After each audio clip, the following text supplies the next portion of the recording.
Murderer! Gusto niyo maging makasalanan ng mga Pilipino! Gusto niyo silang matutong magpalaglag ng bata! Magmamarcha kami dahil ang babastos nyo! Hindi na kayo nahiya!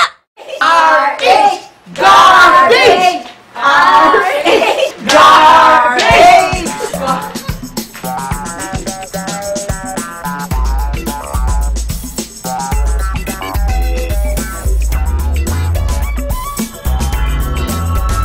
Monsignor! Uy! Nakangiti ngayon sa inyo si Papa Jesus kasama si Mama Mary at tuwang-tuwa sa ginagawa nyo. Really, Monsignor? Kami rin! Super excited! Imagine kung kailan tayo nag-mature, tsaka tayo natutong mag-rally. Teka. May sinasabi pa sila. Ang sabi, pabuti na lang daw at walang RH nung panahon nila. Kundi, hindi natuloy ang Immaculate Conception. O edi walang nagsalba sa atin. Monsignor, may tanong ho ako. Kasi ho yung kontrabida sa buhay ko eh. Yung anak ko. Ano yun? Continue. Eh yun na nga ho, yung anak ko. Lagi kasi akong nakikinig kay Father noon. Ang sabi niya, huwag daw akong gumamit ng condom at contraceptive. Kaya ayun, nagkaanak ko kay Father. Na ngayon, Monsignor na! Uy! Ang gaganda ng mga placards, ha? Very powerful. Umanda kayo. Malakas ang kalaban. Itong presidente natin, oh, I'm so disappointed. At least siya may bayag. Anong sabi mo, Wana? Wala ho, Monsignor. Ang sabi kasi ng anak ko, wala naman daw talagang sinasabi na pro-abortion ng RH eh. Sister, ano ba naman? Don't you know that the contraceptives that they're pushing down our throats are actually abortifacients that do the job cleaner and faster? And once the sperm meets the egg, that's it! May life na yon, so that's murder na! Bravo! Very good, sister. Eh bakit yung pati condom, bawal? Eh hindi ba, yun nga ang humaharang sa sperm. Oh, at saka pamontrang rin sa STD. Pero, di ba bad ang condom? Pinakasalan ako ng asawa kong si Jose, kahit na alam niyang may anak na ako kay Father. Sabi niya, dahil anak naman daw ng pare, siguro lalaking mabait. Actually, ang asawa ko ang mabait. Kaso, ang hilig palang mag-anak. Naku, lagi naman naming sinasabi na last na. Yun pala, last pa. No. Overpopulation is a myth.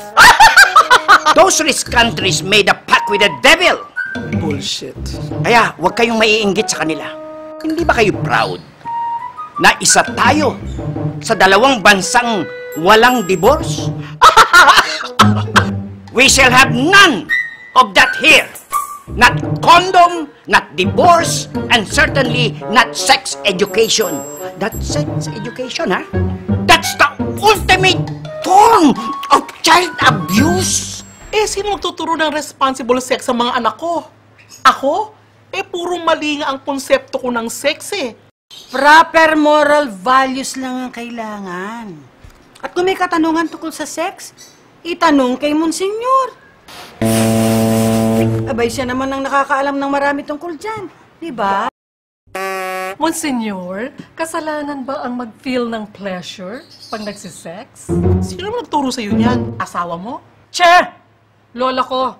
Hindi kasalanan ng sex kung ginagawa mo to within the sanctity of marriage. I love you. And for the sacred act of procreation. So, kasalanan ng blowjob. Oo, Handjob lang. kasalanan! Eh, paano pagbaog ka? At alam mong wala ka ng pag-asang makabuo pa ng anak. Kasalanan pa rin ba ang Thank you for that wonderful question, ma'am, sir. Next question, please. Eh, paano yung pagkain ng tahong? Ano? Yung pagsupsup ng talaba? Kanilinggos! Ano daw? Sabi ko kay Jose, mag-condom ka. Ay, not one, but two ang pinasuot ko. Aba, nagreklamo nga eh. Wala na daw siyang maramdaman. Ay, nako, sabi ko, magtiis ka. Dahil ako, kota na ako sa tiis at saka sa dusa. Aba, biruin nyo naman. 7 ang anak ko sa loob ng 6 na taon. Shit!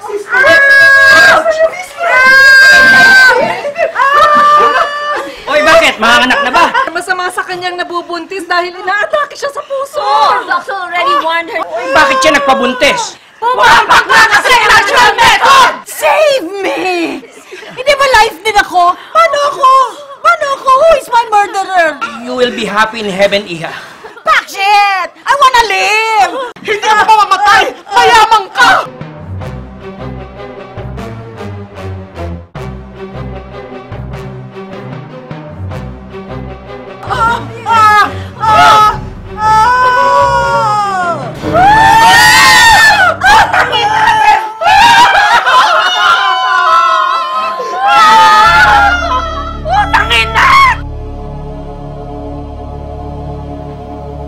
Bakit kanya natingin niyo sa akin? Sinisisi niyo ba ako? Hindi, Monsignor. We love you. We love our church. Pero mahal din namin ang aming mga pamilya. Ang aming buhay. Bilang babae at bilang ina. Pero Manang Juana, ganyan talaga tayong magbuntis. Those are the hazards of pregnancy. Pregnancy? Hindi ako buntis, kayo lang. Ha? Hindi ka buntis? Eh, ano yan? At Cheng, ibang issue yan. Taba lang ito talaga. Hindi na ako pwedeng mabuntis dahil nagpatali na ako. You will all burn in hell!